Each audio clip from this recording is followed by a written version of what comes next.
So WNBA fans are losing their mind. They're calling conspiracy. They're calling conspiracy about the Indiana Fever. Like, there is a video. I'm not going to show any of the video just because I just don't know who this person is. I don't know.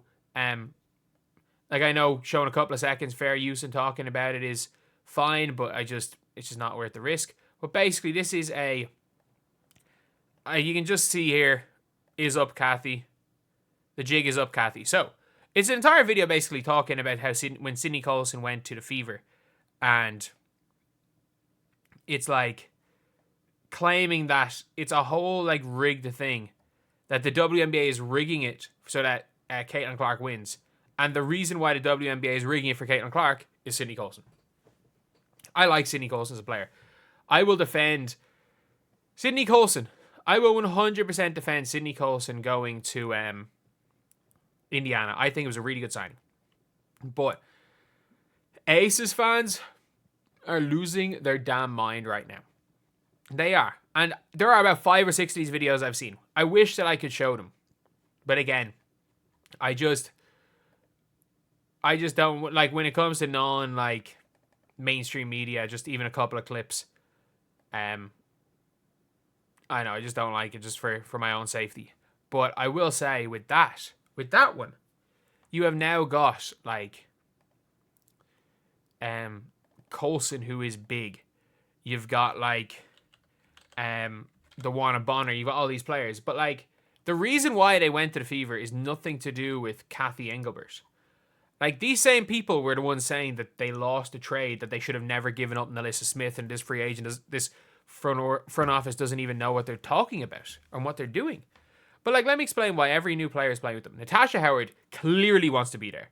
She really wants to be in Indiana. She really wants to play specifically with Caitlin Clark.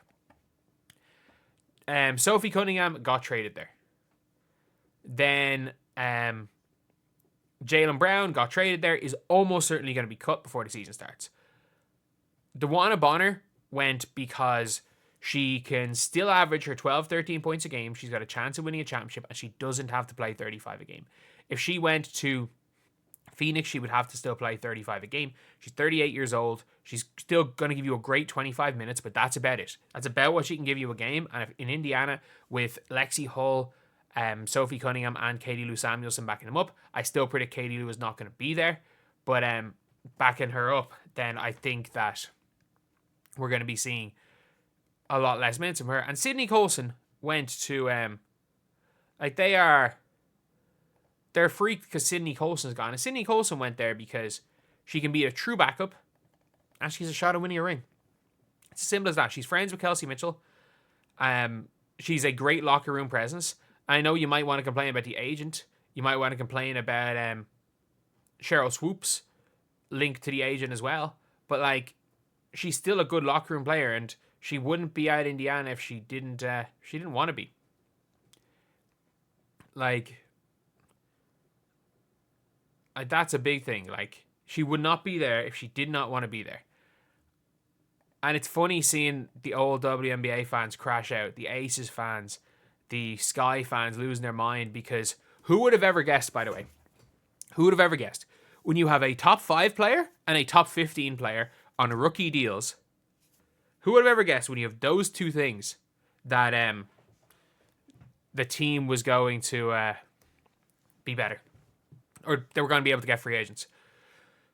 When they have the cap space to do this, like, did people not realize they lost Wheeler's contract? They still were way under the salary cap last year. They lost Wheeler. Everybody, every single person knew coming into this season, even with getting Kelsey Mitchell back, that they had the ability to sign 2 max contract players. Albeit, I didn't think Nalissa Smith, they were going to be getting Sophie Cunningham, but everyone knew they had the ability, on top of Kelsey Mitchell, to sign 2 max contract players because of the how cheap everyone else is on the roster. The next highest paid player after their 3 max contract players, Katie Lou basically 4, is 100k Sophie Cunningham. They got a bunch of players on rookie deals. Like, that's the thing with the Aces. The Aces have 4 max contract players, and they have to fill it out with rookie deals. The thing is with the Indiana Fever is they're able to do this because they're 2 of their 3 best players last season, arguably their 2 best players last season, were both on rookie deals. And they're both still on rookie deals next year, which is a huge thing. Which is absolutely huge. Like, I don't know what's going to happen to Lexi Hull. She's on the last year of her deal, whether they want to pay her or not. But still, it's a really, really interesting, like a really interesting overall makeup to the team. But like the fact that people are losing their minds about this, is this a super team? You could argue, yeah, but like you could also argue because they got 4 of the All-Star team last year. But that's the thing where it's like, the Liberty are a super team. The people argue the Aces on paper are a super team. The Mercury have Ka Copper, Satu, and Alyssa Thomas. They're a super team on paper. The Lynx are just a super team. They're not a super team players wise, but they're a great team. They've all their pieces fit together. And that's the one thing where you get to with the Fever is how the pieces fit together. Like, we know the Lynx, every one of those pieces fits perfectly together. Every one of them complements the other players' weaknesses, strengths. You've got spacing, you've got defense, you've got everything with that Lynx team. And other than that, but like, there are loads of super teams. There are loads of super teams in the W, and there's always been super teams because it's 13 teams. You can have 4 max contracts players in the one team as long as you've got guys on rookie deals. So, the Fever did a really good job in free agency. But my favorite part about this, again, is people losing their damn mind. People losing their mind, especially because the player that set it off was Sydney Colson. Missed 2 points per game, Sydney Colson. And I understand all the positive things Sydney Colson brings to a team.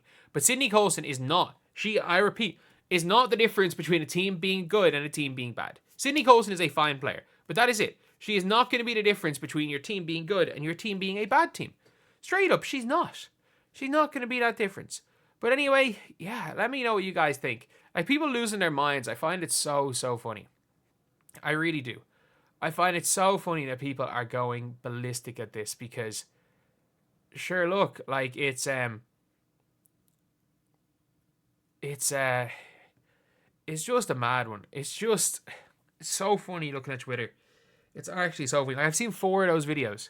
I've genuinely seen about 4 of those videos, people losing their mind saying they've assembled the Avengers and listing Sydney Colson, who is better than Christy Wallace, and that's probably, and maybe Katie Lou, and that's it. And that's a maybe for Katie Lou. She's better than Christy Wallace. Jaylen Brown's not going to be on the team. Christy Wallace, the only player on this team, she's better than.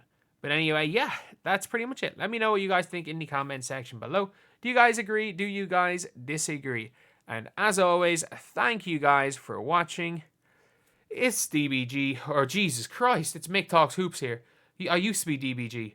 And if you want to help me get to 43,000 subscribers, that'd be greatly appreciated. 24 out of 42.8. Either way, thank you guys for watching. Please like, comment, and subscribe.